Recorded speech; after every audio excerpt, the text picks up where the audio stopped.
Ready for step 9? Now there's 9.1 and 9.2. This is the most intuitive question of the entire process, okay? You got to get them super present and in their heart. Let their heart intuition really find the answer here. So whenever you make a judgment and you have a memory, you instantaneously create an anti-memory to rebalance that. There's a ton of science to go into that. Go study John Demartini if you want to go super nitty-gritty with the science aspect. But every single atom has its equal and opposite atom. Every action has an equal opposite reaction. Every memory has its anti-memory. Every trait has its anti-trait. So you will literally create anti-memories to rebalance that moment. So you just got to let your intuition, let the client's intuition, find where that is. So how you can receive traits or other traits. Again, you can't receive a one-sided magnet. You can receive it from one or many people. So in a moment, the question is, in that exact moment, where did you receive the opposite trait? So how you can receive it though is many different forms. So you can receive it from one or many people. So it might be just one person, it might be many people. It might be yourself or other. Very commonly, it's not going to be yourself. I've had people say their future self as well. So it's like a future version of themselves, but it'll be them.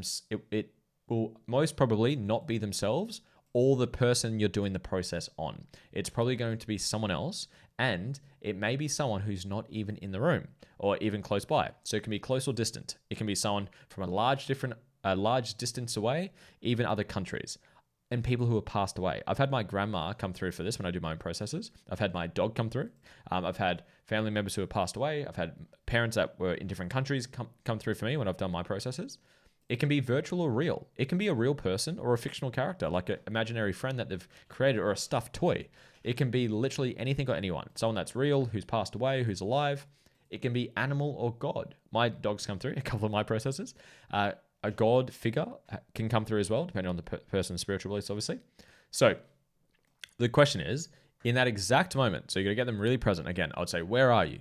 When was it? So what I would say is get super present. So where are you? Exactly where? You're in the kitchen. Where are you standing in the kitchen? Awesome. You're there. Fantastic. When was it? What month was it in? And intuitively answer it. March. Awesome. What day of the week was it? Oh, I don't know. Friday. Awesome. What time of the day was it? Oh, I don't know. 3 p.m. Awesome. Great. You're present in that exact moment.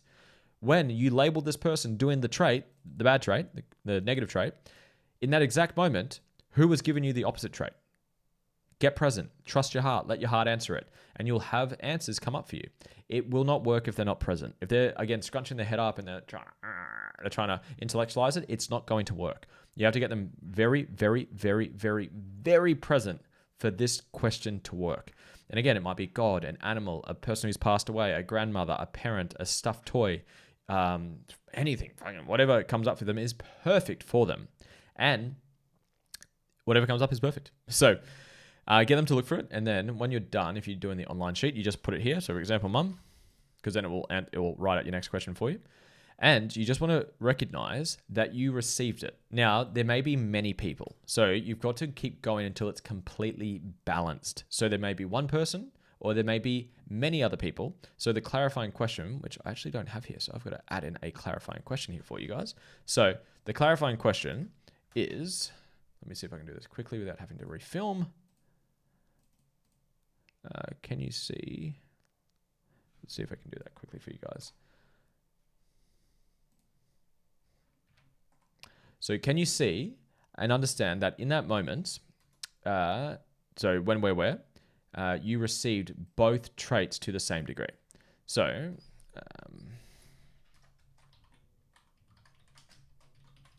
I'll restructure that for you guys afterwards. So can you see that and understand that you're in that exact moment, you received both traits to the same degree. So you may have to find multiple people. So what I like to do is saying, okay, so we've got dad who gave you anger, and the opposite trait was love in the example.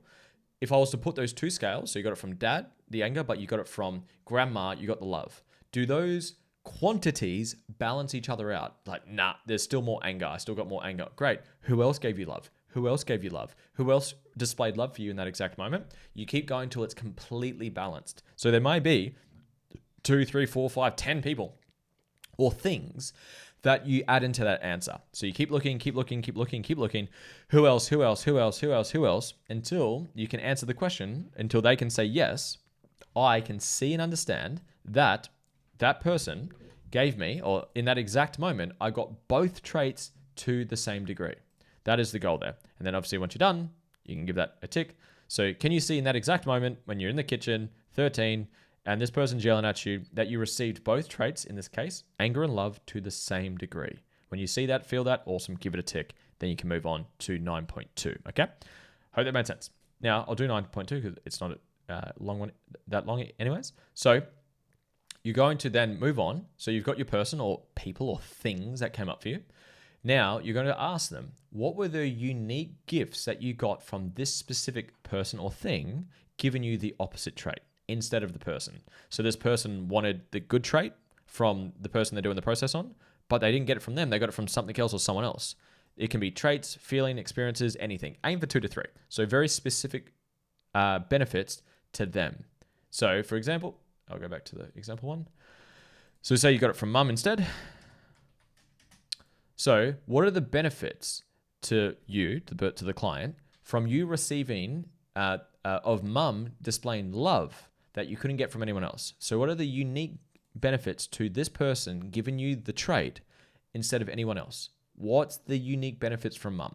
So it might be to become a better father. You can use like sentences if you want to for this one, or paragraphs for this one, and aim for 1 to 3 answers. You don't need a ton of these ones, but it's just getting them to recognize, holy shit, I can see I received the trait to the same degree. You can't have a trait without the anti-trait instantaneously happening in their own mind or psychology. And you can recognize and get them to see, holy shit, I can see why I got it from this person instead of the person that I'm doing this process on. And then the clarifying question is, can you see why you got the opposite trait from this source instead of the other one? If it's no, go back and find more benefits. Go back to step 9.1 and find more. So go back, find more benefits. No, it was 9.2, my apologies. So go back to 9.2 and find more benefits. So there's only 3, just find more if you need to. And then you, if they say yes, then you can move on to step 10, okay? So 2 points put together. Find the anti-trait that they received in that exact same moment to the same degree from whatever sources they received it from, and then find the unique benefits of receiving it from that source or those sources instead of the person that you're doing the process on. And once you're done, you obviously tick your box down the bottom for these ones if you want to. If you're doing the hard copy, just give it a tick on your paper. And then we move on to step number 10.